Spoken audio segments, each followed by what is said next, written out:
Hello everyone, आप सभी का एक बार फिर इंग्लिश सक्सेस पॉइंट में हार्दिक स्वागत है। आज हम फिर आपके सामने एक वीडियो लेके उपस्थित हुए हैं। आज हम इस वीडियो में जो है क्लास 12th का राइटिंग जो पोर्शन है उसका शॉर्ट कंपोजिशन जो पार्ट है उसका जो है अध्ययन करेंगे। इस शॉर्ट कंपोजिशन पार्ट जो है ये 4 नंबर का आपका आएगा। ये 4 नंबर जो है हम इस वीडियो को देख के हम अपने जो है सुनिश्चित जो है वो कर सकते हैं। सबसे पहले जो है इस शॉर्ट कंपोजिशन में हम पढ़ेंगे invitation. What an invitation letter. एक इनविटेशन लेटर जो है वो क्या है, समझते हैं। इनविटेशन होता क्या है? To invite someone for a occasion like wedding, birthday, wedding ceremony, house warming, the inauguration of shop and factory.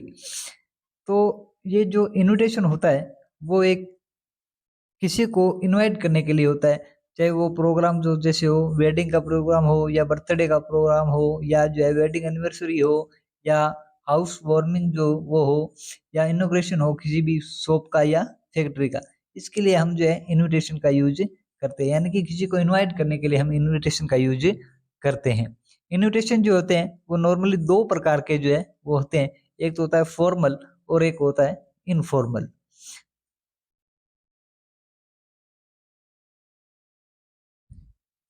सबसे पहले जो है हम जानेंगे कुछ महत्वपूर्ण तथ्य। The importance components of an invitation there four are. मतलब कि जो इन्विटेशन लिखते हैं तो उसके मुख्य मुख्य जो है घटक कौन से होते हैं। पहला है अकेजन। सबसे पहले जो है हमें अकेजन का पता होना चाहिए कि हाँ, इसमें जो है वो कार्यक्रम क्या है या कौन से अवसर के लिए इसको लिखा जा रहा है। दूसरा है नेम ऑफ इनवाइटी। इसके अंदर जो है जिसको इनवाइट किया जा रहा है उसका नाम का भी मेंशन होना चाहिए। तीसरा है नेम ऑफ द होस्ट। जो इसको होस्ट कर रहा है उसके नाम का भी मेंशन इसके अंदर होना चाहिए। इसके अंदर जो है डेट, टाइम और वेन्यू, इन तीनों चीजों का भी जो है मेंशन अवश्य हमें करना चाहिए। और name of the chief guest या स्पेशल इनवाइटी, या इस प्रोग्राम के अंदर या इस अवसर के ऊपर जो है हमने किसको जो है गेस्ट के रूप में जो है वो आमंत्रित किया है, उनका भी जो है हमें उल्लेख जो है वो करना चाहिए या उनका भी मेंशन जो है हमें करना चाहिए। अब देखते हैं इनविटेशन। इनविटेशन जो है नॉर्मली जो है आपको बताया था कि 2 प्रकार के होते हैं, एक फॉर्मल और एक इनफॉर्मल। और फॉर्मल और इनफॉर्मल के जो है वो एक रिप्लाई भी होती है, यानी इनका फॉर्मल का रिप्लाई भी होता है, इनफॉर्मल का भी रिप्लाई होता है। तो फॉर्मल का रिप्लाई जो होता है वो एक्सेप्टिंग, हम रिप्लाई जो है वो एक्सेप्ट करके भी कह सकते हैं, यानी किसी ने हमारे को इनविटेशन भेजा हम उसको एक्सेप्ट भी कर सकते हैं और उसको जो है डेक्लाइन भी कर सकते हैं, है ना, कि उसको जो है अस्वीकार भी कर सकते हैं। तो फॉर्मल जो है एक्सेप्टिव भी हो जाएगा और डेक्लाइनिंग भी हो जाएगा। अब हम इनफॉर्मल रिप्लाई का जो है अध्ययन करेंगे। इन इनफॉर्मल रिप्लाई जो है वो भी फॉर्मल रिप्लाई की तरह जो है वो 2 प्रकार की जो है होती है ना। एक तो एक्सेप्टिंग और एक डिक्लाइनिंग, यानी कि उसको एक्सेप्ट करना यानी कि उसको स्वीकार करना इनविटेशन को, या उसको जो है डिक्लाइन करना यानी कि अस्वीकार करना। अब हमने जो है 2 प्रकार से देखा कि एक तो फॉर्मल रिप्लाई होती है और एक होती है इनफॉर्मल रिप्लाई, है ना। और ये रिप्लाई जो वो 2 प्रकार से हो सकती है ना। एक तो होती है एक्सेप्ट करना, यानी कि हम किसी इनविटेशन को जो है वो एक्सेप्ट कर लेते हैं तो उसको एक्सेप्ट करना बोलते हैं। और डेक्लाइनिंग, यानी कि जब हम डेक्लाइन कर देते हैं किसी को, यानी कि अस्वीकार कर देते हैं इनविटेशन को, तब हम उसको डिक्लाइन बोलते हैं।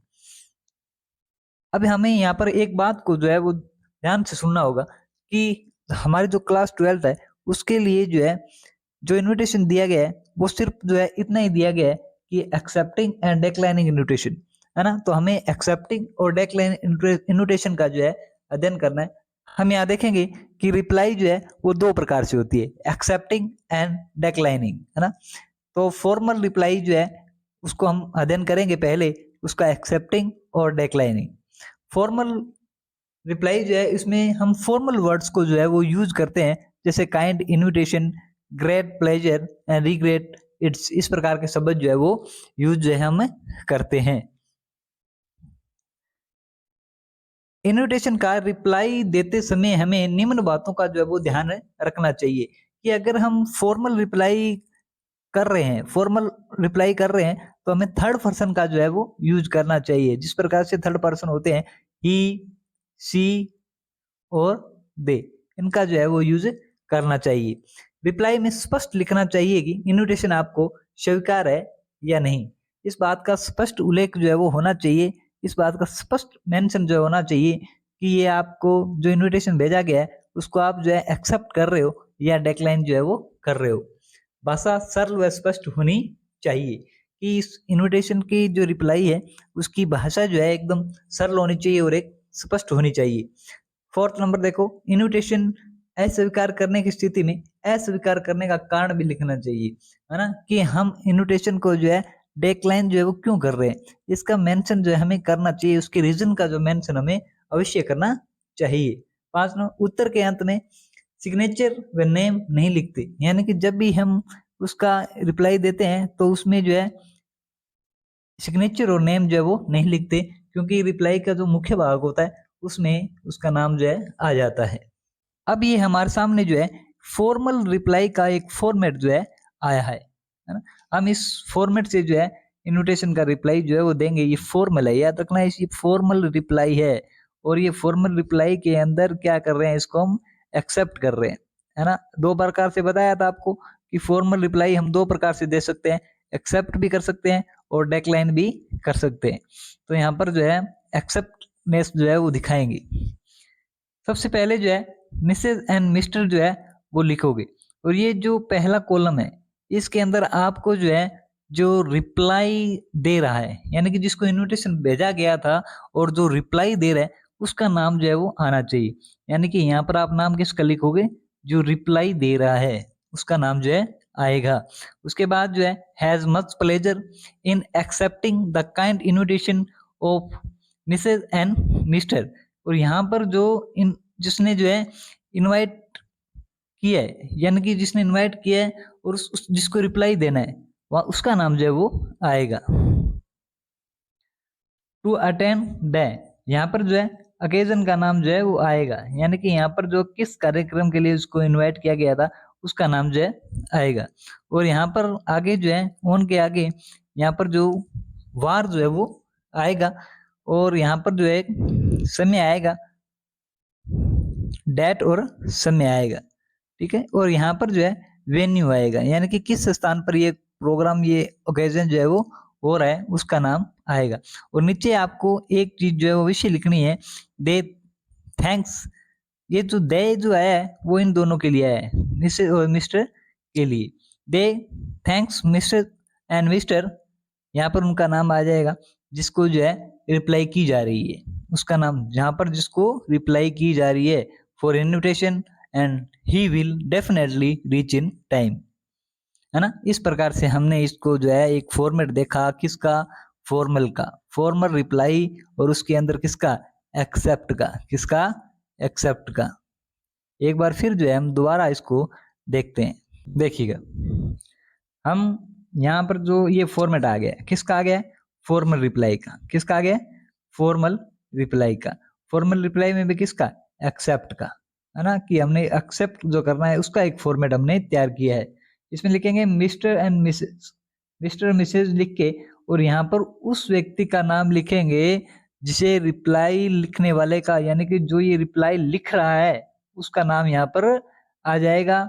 और इसके बाद ये फॉर्मेट लिखेंगे has much pleasure in accepting the kind invitation of Mrs and Mr, और इस कॉलम के अंदर नाम आएगा, सेकंड कॉलम के अंदर जो नाम आएगा वो किसका आएगा, जिसको रिप्लाई की जा रही है, याद रखना, जिसको रिप्लाई की जा रही है। और यहाँ पर जो है वो क्या नाम आएगा, अकेजन का नाम आएगा, क्या आएगा, अकेजन, यानी कि वो कार्यक्रम का जो नाम है आ जाएगा, किसका नाम आ जाएगा, कार्यक्रम का नाम आ जाएगा।